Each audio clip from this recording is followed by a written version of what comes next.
Good noon, my dear students. How are you, all of you? I hope you are feeling well. You are feeling well, so I am feeling well. You are quite well, so I am quite well. यकीनन बच्चों, आज Sunday special में आज आप बेहतर वैकाबुलरी पढ़ेंगे। क्या पढ़ेंगे? वैकाबुलरी पढ़ेंगे। मॉर्निंग वाली वीडियो में सिनोनिम पढ़ाया गया था और इस वीडियो में आप एंटोनिम्स पढ़ेंगे। क्या पढ़ेंगे भैया? एंटोनिम्स पढ़ेंगे। एंटोनिम्स को हिंदी में क्या कहते हैं? विलोम कहते हैं। क्या कहते हैं? विलोम कहते हैं। क्या मेरे सारे बोल्ड स्टूडेंट्स एंटोनिम्स पढ़ना चाहेंगे? क्या एंटोनिम्स पढ़ेंगे आप? क्योंकि हर प्रकार से इंग्लिश ग्रामर में एंटोनिम्स अपना महत्वपूर्ण स्थान रखता है, चाहे बोर्ड एग्जाम में हो या कॉम्पिटिटिव की दुनिया में हो या कंपटीशन की दुनिया में हो। एंटोनिम्स, सिनोनिम्स, आई मीन वैकाबुलरी बहुत इंपॉर्टेंट होती है और बहुत ही मायने रखती है और ये क्वेश्चन आते हैं, हर प्रकार से आते हैं।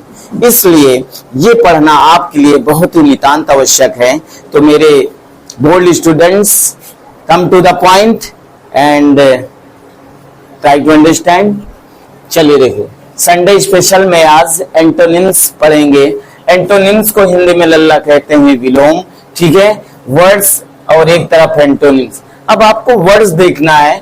पहला शब्द आया बैरन, तो मुख्य रूप से आपको बैरन का मीन पता होना चाहिए। जब आपको मीन पता होगा तो इसका एंटोनिम बताना समझना बहुत ही आसान हो जाता है।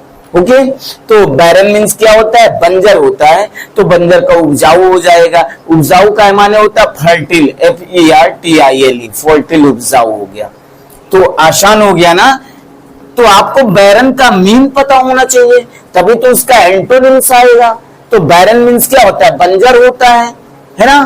तो इसका एंटोनिम्स क्या हो जाएगा? अरे भैया, बंजर का मतलब जिसमें फसल न उग सके, फसल न उग सके, अच्छी फसल ना हो, वो बंजर हो जाता है खेत। और इसके बाद जो उपजाऊ होता है उसमें अच्छी फसल ग्रो करती है, अच्छा प्रोडक्शन होता है, तो उसको हम क्या बोलेंगे? फर्टिल बोलेंगे। क्या बोलेंगे लल्ला? फर्टिल बोलेंगे। चलिए नेक्स्ट, ब्लेसिंग। ब्लेसिंग मीन्स आशीर्वाद होता है। क्या होता है? आशीर्वाद। तो भैया आशीर्वाद का उल्टा सोचिए, क्या होता है? विलोम। अरे कर्स, अभिशाप। क्या होता है? कर्स, CURS, कर्स, अभिशाप होता है। Okay, please try to understand. Bravery, BRAVERY, bravery means बहादुरी। तो भैया इसका एंटोनिम्स क्या होगा? कायरता, कोवार्डिस, COWARDIS, कोवार्डिस में कायरता। आपके ज्यादा सुविधा के लिए मैंने इधर इनका भी मीन लिख दिया है, अपोजिट वर्ड हिंदी में लिख दिया है, तो आपके लिए और भी आसान हो जाएगा। ये बात क्लियर हुई। अब नेक्स्ट देखते हैं बेटा, बोल्ड। बोल्ड मीन्स क्या होता है? बहादुर। क्या होता है? बहादुर, है ना। बहादुर, इसका एंटोनिम क्या होगा? टिमिड, डरपोक। क्या होगा? टिमिड, डरपोक। अरे भैया, मैं आपके पड़ोसी वाले बहादुर भैया की बात नहीं कर रहा हूं। अरे बोल्ड मीन्स साहसी या बहादुर, है ना, उसकी बात कर रहा हूं। तो बोल्ड मीन क्या होता है? बहादुर होता है। क्या होता है? बोल्ड मीन्स बहादुर, जिसका एंटोनिम्स क्या होता है? टिमिड होता है, डरपोक, है ना। Next, bright, BRIGHT, bright mean क्या होता है? चमकीला। तो इसका एंटोनिम क्या होगा? डल। डल मीन्स भद्दा होता है, DULL, डल मीन्स भद्दा। ये लिखा है, डल मीन्स भद्दा। क्या क्लियर हुआ श्वेता? Very good. नेक्स्ट देखो, फिर देखो ब्रॉड। ब्रॉड मीन क्या होता है? चौड़ा। क्या होता है? ब्रॉड, चौड़ा। तो इसका सकरा हो जाएगा, तो सकरा नैरो। क्या हो जाएगा? Narrow, NARROW, narrow means Sakra. Sakra, अरे भैया, अरे मेरे बुद्धू गोवर्धन पर्वत, वो सकरा नहीं जो भैंस और गाय के गले में बांधी जाती है, मूर्ख। अरे वो शकरा मतलब जैसे कोई लेन है, वो शकरी है, वो लेन की बात की जा रही, वो शकरे की बात की जा रही। जहां पे जगह कंजेस्टेड हो, क्या हो? कंजेस्टेड हो, उसे सकरा बोलते हैं। बोलते हैं रोड बहुत कंजेस्टेड है ना, बहुत शकरा है। अरे बुद्धू, मैं उसकी बात कर रहा हूं। बात समझ में आई कि नहीं? बात समझ में आई कि नहीं? Very good. तो ध्यान दीजिएगा ना, कोई बात नहीं। चलिए, ब्रॉड मीन क्या होता है? चौड़ा। चौड़ा आप जान गए ना, चौड़ा, ब्रॉड। और इसका विलोम क्या होगा? विलोम क्या होगा? Narrow, Sakra, NARROW। क्या बात समझ में आ गई? अब तो कंफ्यूजन नहीं होगा ना, अब तो मिस्टेक नहीं करोगे। Very good. बार्बरिक, बार्बरिक, अरे बार्बरिक मीन्स होता असभ्य, जिसमें कोई सभ्यता ना हो, जिसमें कोई सभ्यता ना हो, वही तो बार्बरिक होता है। तो इसका एंटोनिम्स क्या हो जाएगा? सिविलाइज्ड, सभ्य।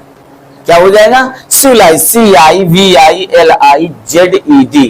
CIVILIZED, सिविलाइज्ड मीन्स सभ्य। ये लिखो, क्लियर हुआ? Next, blunt. क्या आया बेटा? Blunt, BLUNT। ब्लंट मीन्स क्या होता है? धारहीन। क्या होता है संजना? धारहीन। तो इसका एंटोनिम क्या होगा? शार्प, अरे धार युक्त, जिसमें धार हो। क्या हो? धार हो, तो वो धार युक्त हो जाएगा। देखिए, ब्लंट मीन्स मोथरा होता है, मोथरा या धारहीन, जिसमें धार ना हो, है ना, जिसमें धार ना हो। जैसे अगर एक नाइफ है और वो ठीक से चल नहीं रहा, तो हम बोलेंगे ना ये ब्लंट है। क्या हो गया? मोथरा हो गया, धारहीन हो गया। लेकिन अगर वही चाकू अगर उससे क्या किया जाए? घिस दिया जाए थोड़ा पत्थर में, तो या पत्थर में, तो वो धार युक्त हो जाएगा। तो जब धार युक्त वेपन्स रहेगा या आपका नाइफ रहेगा, चाकू रहेगा, तो उसे क्या बोलेंगे? शार्प बोलेंगे कि ये नाइफ बहुत शार्प है। क्या है? शार्प है। तो ब्लंट मीन्स मोथरा या धारहीन, शार्प मीन्स धार युक्त होता है, जिसमें धार हो। क्या ये बात समझ में आ गई? क्या ये बात समझ में आ गई? किसी को कोई कंफ्यूजन? कोई कंफ्यूजन? वेरी गुड, कोई कंफ्यूजन नहीं। एक बार फिर से मैं रिपीट कर रहा हूं, प्लीज अटेंशन। आप जैसे भी है वैसे आप पढ़ लीजिएगा, समझ लीजिएगा, रटना नहीं है, समझना है। अगर कोई चीज समझ के आप पढ़ते हैं तो आपके माइंड में बेहतर तरीके से फिक्स हो जानी है। लेकिन यदि कोई चीज आप बार बार रटते हैं तो रटने से ज्यादा समझ कर पढ़ने की कोशिश करिए, क्योंकि जो आप समझ कर पढ़ेंगे वो सदैव आपके मस्तिष्क में रहने वाला है। जो रट कर पढ़ोगे कुछ समय बाद भूल जाने वाला है। ओके, तो बेहतर क्या होगा? क्या बेहतर होगा? समझ कर पढ़ना आपके लिए हर प्रकार से रिस्पॉन्सिबल है, बेनिफिटेड है। Okay, very good. चलिए देखिए एक बार फिर से, बैरन, बैरन मीन्स बंजर। तो बैरन, बंजर, बंजर का क्या हो जाएगा एंटोनिम? फर्टिल, FERTIL, फर्टिल, उपजाऊ। मैंने लिख दिया इधर, उपजाऊ। ठीक है। ब्लेसिंग, ब्लेसिंग माने क्या होता है? आशीर्वाद। तो कर्स मीन्स अभिशाप हो जाएगा। ब्रेवरी, ब्रेवरी मीन्स बहादुरी। कोआर्डिस क्या हो जाता है? कोआर्डिस, कायरता। बोल्ड, बोल्ड मीन्स क्या होता है? बहादुर। तो क्या हो जाएगा? टिमिड, डरपोक। क्या हो जाएगा एंटोनिम्स? डरपोक, टिमिड। ब्राइट क्या हो जाएगा? ब्राइट, चमकीला, अर्थात इसका एंटोनिम डल, डल मीन्स भद्दा। ठीक है। ब्रॉड, ब्रॉड मीन्स चौड़ा, तो इसका एंटोनिम क्या होगा? Narrow, narrow means Sakra. Barbaric, असभ्य, तो इसका क्या होगा एंटोनिम? सिविलाइज्ड, सभ्य। ब्लंट, ब्लंट मीन्स मोथरा या धारहीन, जिसमें धार ना हो, तो इसका एंटोनिम शार्प, अर्थात धारयुक्त, जिस औजार में धार हो। क्या ये बात क्लियर हुई? क्या मेरे सारे बोल्ड स्टूडेंट इस बात को समझ गए? क्या आप बेहतर तरीके से इसे लिख पाएंगे?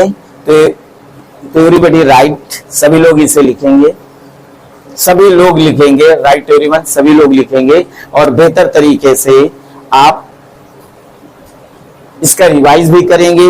अगर आप रिवाइज करते रहेंगे तो सदैव के लिए आपके माइंड में फिक्स हो जाएगा और इन फ्यूचर चाहे वो बोर्ड एग्जामिनेशन हो या कंपटीशन की दुनिया में हो, हर जगह आपकी ये सहायता, आपको सहायता मिलेगी, आपके लिए बेहद बेहतर रहेगा। Thank you so much. एक बार लेकिन फिर कहूंगा कि जो भी ओके इंग्लिश क्लासेस को जो भी बोल्ड स्टूडेंट ज्वाइन करे तो पार्ट 1 से पढ़ना, क्योंकि मैंने 0 से पढ़ाना शुरू किया है कि यदि एक स्टूडेंट चाहे जितना कमजोर हो, फिर से बता रहा हूं कि एक स्टूडेंट चाहे इंग्लिश में चाहे जितना कमजोर है, लेकिन यदि उसने एक मजबूत सोच बना ली कि नहीं मुझे अंग्रेजी सीखना है, तो पार्ट 1 से आप पढ़ेंगे बिल्कुल जीरो से और शिखर तक आप पहुंचेंगे। पार्ट बाय पार्ट मैंने पढ़ाया है, पार्ट 1 से क्रमबद्ध तरीके से मैंने पढ़ाया है और पढ़ाता जा रहा हूं और सदैव पढ़ाता रहूंगा। तो आप जब भी ओके इंग्लिश क्लासेस को ज्वाइन करें तो पार्ट 1 से पढ़ना शुरू करें।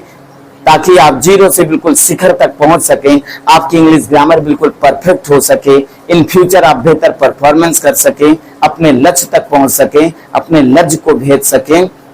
Thank you so much, thank you watching for my video. जय हिंद, जय भारत, वंदे मातरम।